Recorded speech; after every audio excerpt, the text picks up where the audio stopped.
బండి సంజయ్పై వేటు తప్పదా? కేంద్ర మంత్రి పదవి నుంచి ఆయన తొలగిస్తారన్న ప్రచారం జోరుగా సాగుతోంది. కొడుకు చేసిన తప్పుకు తండ్రిని బాధ్యుని చేస్తారా? తెలంగాణ గవర్నర్ రిపోర్ట్ కేంద్రానికి చేరినట్లుగా తెలుస్తోంది.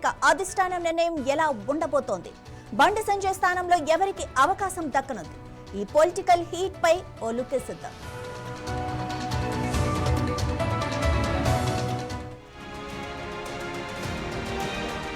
తెలంగాణ బీజేపీలో బండి సంజయ్ రాజీనామా వ్యవహారం హాట్ టాపిక్ గా మారింది.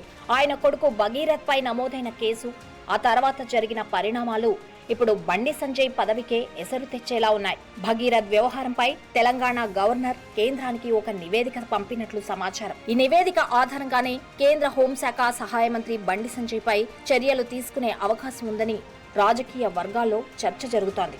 అయితే కొడుకు చేసిన తప్పుకు తండ్రికి సంబంధం ఏంటని కేంద్ర మంత్రి కిషన్ రెడ్డి, బీజేపీ రాష్ట్ర అధ్యక్షుడు రామచంద్రరావు ప్రశ్నిస్తున్నారు. భగీరథ్ ను ఇప్పటికే అరెస్ట్ చేశారు కదా, ఇక ఈ ఇష్యూని ఎందుకు పెద్దది చేస్తున్నారని కిషన్ రెడ్డి అంటున్నారు. మరోవైపు బండి సంజయ్ కు అధిష్టానం నుండి హామీ లభించదని, ఆయన పదవికి ఎలాంటి ప్రమాదం లేదని రాష్ట్ర బీజేపీ నేతలు ధీమా వ్యక్తం చేస్తున్నారు.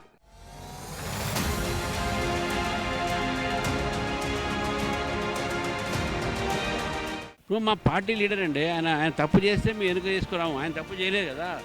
ఆయన కుటుంబంలో ఒక వ్యక్తి తప్పు చేస్తే పోలీసు ఇన్వెస్టిగేషన్ వాళ్ళు చూస్తారు, అంతేగాని ఆయన ఇప్పుడు నేనేమంటున్నానంటే కేటీఆర్ గారు వాళ్ళకు నైతికమైనటువంటి అధికారం లేదు ఒకటి. ఎందుకంటే వాళ్ళ ఇంట్లో కుటుంబమే తప్పు చేసింది, జైలుకు పోయింది, వీళ్ళు రిజైన్ చేశారు. అప్పుడు ఏదైనా వీళ్ళు చేయలేదు కదా రిజైను. మనిషి తప్పు చేయలేదు కాబట్టి మేము ఎటువంటి ఒక దీని మీద చర్య తీసుకోలేము కాబట్టి మేము వదిలేస్తున్నాం దాన్ని. వాళ్ళ కుటుంబం కోర్టు చూసుకుంటుంది, పోలీసు చూసుకుంటారు. అది సరెండర్ అయింది కదా, ఇంకా ఇష్యూ ఏదో ఉందా? ఒకటి చెప్తాను అయిపోయిందా? నేను చెప్పిన స్టేట్ గవర్నమెంట్ గవర్నమెంట్ అంటే పోలీసు కానీ వ్యవస్థ కానీ వేరే అవుతుంది చెప్తాను. కాబట్టి రాష్ట్ర ప్రభుత్వ పోలీసులకు సంబంధించినటువంటి అంశము రాష్ట్ర ప్రభుత్వంలో పూర్తి అధికారం ఉంటుంది. పోలీసులకు దర్యాప్తు చేసి ఏ విషయమైనా చర్యలు తీసుకునేటువంటి అధికారం ఉంటుంది. కేంద్ర ప్రభుత్వానికి దీంట్లో ఏం ప్రమేయం ఉండదు.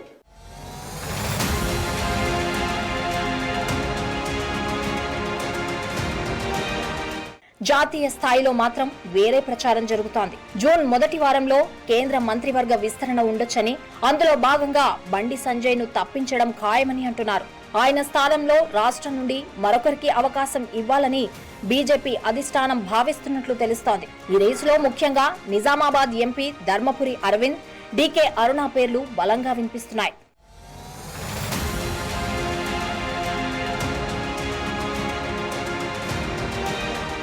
మొత్తానికి బండి సంజయ్ పొలిటికల్ ఫ్యూచర్ ఇప్పుడు బీజేపీ అధిష్టానం చేతిలో ఉంది. ఒకవైపు కొడుకు కేసు, విపక్షాల దాడులు, మరోవైపు పార్టీలో అంతర్గత రాజకీయాలు ఆయన్ను ఇబ్బందుల్లోకి నెట్టాయి.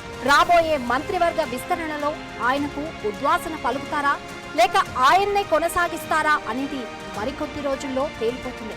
ఈ పరిణామాలు తెలంగాణ బీజేపీ రాజకీయాలను ఎలాంటి మలుపు తిప్పుతాయో చూడాలి.